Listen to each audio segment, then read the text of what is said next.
接下來要關心到的是伊朗的飛彈，現在狂轟以色列哦，特拉維夫被炸成了廢墟，防空體系撐不住，還被川普，會不會以色列就被拋棄呢？今天我們會一起來做關心。今天開場3個火線話題，我們會請來賓來特別幫我們做解答的。首先第一個，我們來關心到的是川普說美伊正在談判，但是今天要特別關注伊朗的軍方完全是不同調的，他還喊說要自己到完全勝利才會停下來。強硬派的軍方接下來接班之後，已經轉向會對美國進行長期抗戰的這一場消耗戰了吧？這是第一個問題。第二件事情會來關心到的是伊朗現在祭出了最強的反擊，一個晚上7波的飛彈狂轟特拉維夫海法，甚至出動了上百公斤的彈頭落在它的市中心。現在以色列的累計傷亡175人。再加上以色列現在的艦3數量非常有限，防空還撐得住嗎？這是第二個問題。最後，今天也會來關心到的是，美以原本以為說，針對於伊朗可以發動快速的斬首行動，並且導致他們內亂之後就可以快速收場了。沒有想到這個戰爭打到現在，伊朗變得更團結了。川普談判可能限制以色列攻擊，甚至逼以色列讓步嗎？會不會美國最後沒辦法，只好拋下以色列了？如果真的沒有了美國，以色列還能繼續撐得住嗎？今天就這些議題，我們會一起來做關心。趕快來看到的是，川普不是說了嗎？美伊雙方會進行和談，但是現在伊朗的軍方發言人隨即非常強硬的表態，他會戰鬥到完全勝利為止。換句話說，意思就是說，這個他們是完全的不可能會讓步的。更關鍵的是，我們今天要來關心到的是，伊朗原本他的國安高層是拉尼贾尼，大家视他是這種務實派的一個關鍵人物，可以跟美國、可以跟以色列去進行一個比較好的外交斡旋。但是這一回遭到了美以斬首之後，現在確認的事情是由革命衛隊系統出身的這個強硬派人物佐加德，他會完成接班，那麼佐加德就會對美國、對以色列進行更長期的一個消耗戰，一個更強烈的鷹派的對抗。另一方面，我們確實就可以看到了，伊朗方面直接開始展開了大規模的攻擊，發射它的導彈，打擊在伊拉克這邊的一個機場的美軍駐地，再來就是釋放出攻擊美國郵輪，過去攻擊美國郵輪的一個畫面。所以節目一開始呢，特別來請教委員怎麼看了伊朗的軍方，他說要打到完全勝利為止，並且他打算是要打到美國跟以色列讓步，他才會停嗎？再來關心到的就是拉尼贾尼這個務實派的人物被斬首之後，強硬派的伊朗伊斯蘭革命衛隊，他現在接任，那伊朗他接下來的戰略目的又會是什麼？委員怎麼看？對，我想啊，如果研究金融的好朋友，只要把這個全球幾個主要的这個證券市場的指數哦，跟川普的談話內容哦，然後做一個時間表的對照，大家就發現中間應該有很多雷同之處，也有很多蹊蹺之處。我剛才講到了嘛，川普釋出了幾個利多的訊息之後，然後全球股市就好像那個被打雞血一樣，就立刻全面反彈了這個一陣子。可是呢，當伊朗軍方出來說川普是自己在跟自己協商的時候呢，我告訴大家，我剛才看了一下美股哦，就是道瓊今天的早盤立馬先跌300點哦，所以呢，你就會發現全球的股市永遠就是這樣起起落落，起起落落。川普自說自話，可能就拉抬一下，然後呢，真相發現不是如此，所以又跌回去，就不斷的在這樣子這個來來回回跑來跑去哦。那我覺得這一次美國跟以色列最蠢的一件事情啊，就是斬首。他們原本是引以為傲的，說第一天就把斬首掉了40幾個，從這個哈米尼一路下來，排名40幾個接班人可能的順序都把它斬掉了。他以為這樣就可以 regime change 了。美國跟以色列本來的目的是什麼？他是希望推翻掉現在伊朗的神權這個政治的體制，然後扶持一個親美親以色列的政權，就像以色列現在還活在當年跟巴勒維王朝的這個水乳交融的這個歷史記憶裡了。他希望能夠恢復到當年這樣的一個狀態，但是不可能的事情。他當時沒斬首就算了，你斬首完之後哦，你把哈米尼跟整個神權體制這個伊斯蘭革命衛隊這些人都變成了是殉教的烈士哦。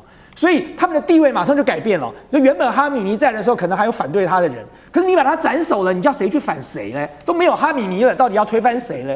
然後呢，不但沒有哈米尼了，下面一下被你殺掉了40幾個，那麼這些人所形成的這種悲憤的情緒，反而把整個伊朗團結起來了。所以大家如果看一下就是不是西方媒體的這些視頻相对國際上比較公正的這些視頻，比如 CNN 的這些視頻，你會發現什麼？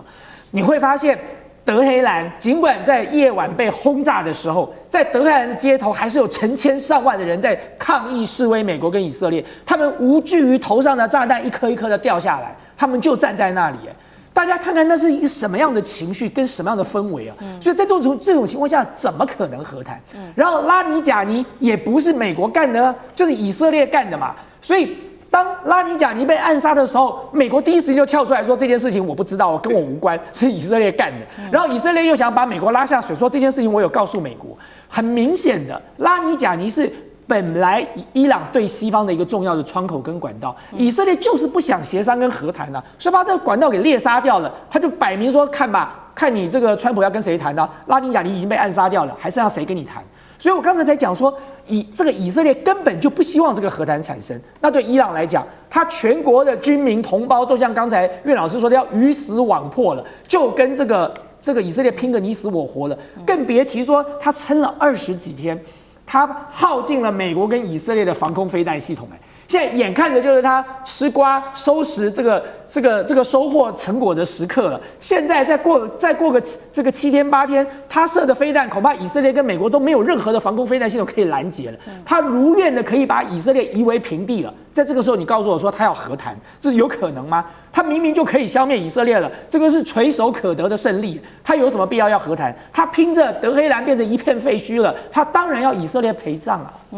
好，確實所以我們看到整體在伊朗的民族情緒現在高漲的情況之下，再加上我們看到剛剛特別提到這一位革命衛隊的強硬派佐加德他接班之後，伊朗確實現在展開了新一波更大的一個攻勢那現在就是要看說有沒有辦法以色列能夠守得住，但是答案看起來是似乎已經不行了。原因是我們看到就一個晚上而已，伊朗它進行了7波的飛彈攻擊，直轟的就是特拉維夫、海法，還有100公斤的彈頭砸到它的市中心，進行大規模的破壞。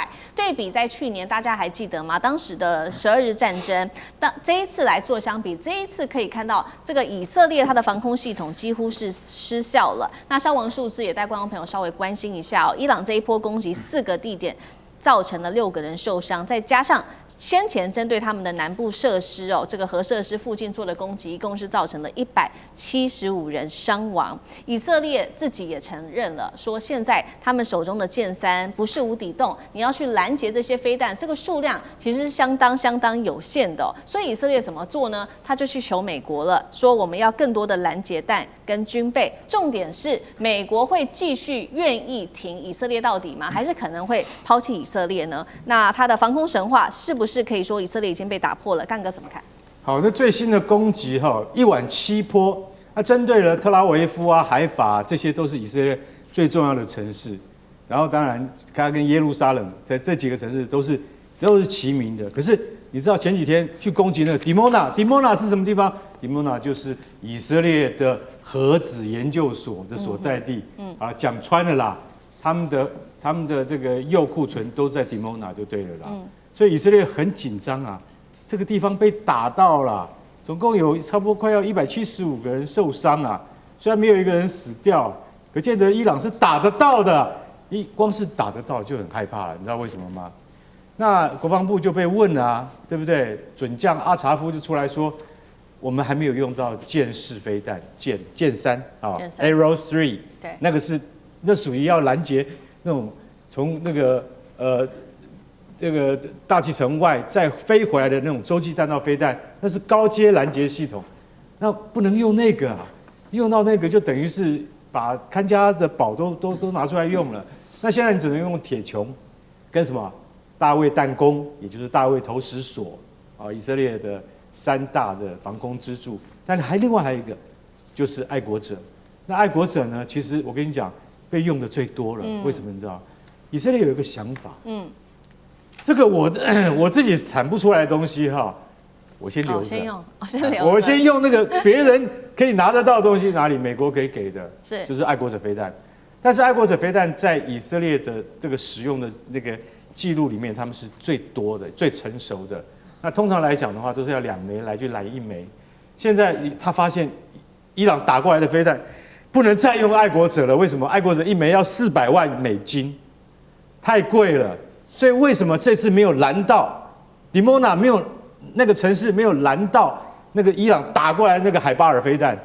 那一個那海巴爾那個飛彈一顆彈頭就重200公斤，那個砸下來，我告訴你，他如果再加1倍400公斤的彈頭砸下來的話，那個 Dimona 的很多民房都會塌掉，你知道，就不是只有100多人受傷。所以這個情況之下，你就曉得說，伊朗的那個飛彈的射程還是有限的，因為技術所限。但是等到有一天，我們昨天講過嘛，它可以打到迪耶戈加西亞島去4000公里了，但是彈頭很小，為什麼？彈頭加大，它飛不到。好，那現在你就可以看到，伊朗的導彈技術在進步當中，它不斷在提升當中。那我們這次沒有辦法拿箭矢出來，所以我們終於有防空漏洞被人家打到了。那以後耶路撒冷也被打到怎麼辦？海法被打到怎麼辦？特拉維夫被打到怎麼辦？本古里昂機場已經差一點被命中了。最重要的是什麼？最重要的是，就是好像是昨天早上說在哪裡？在那個什麼地方？就是北伊拉克有沒有？美國有個基地打在伊拉克的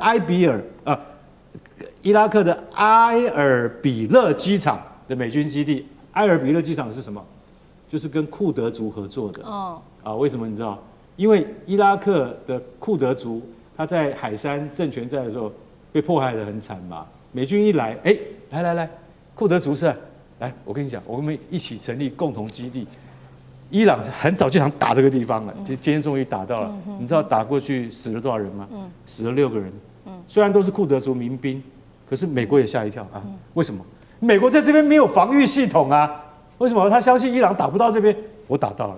所以我剛剛講這幾個，你就會發現說，本來你打不到的，現在我都打得到了。我覺得都打得到了是什麼意思？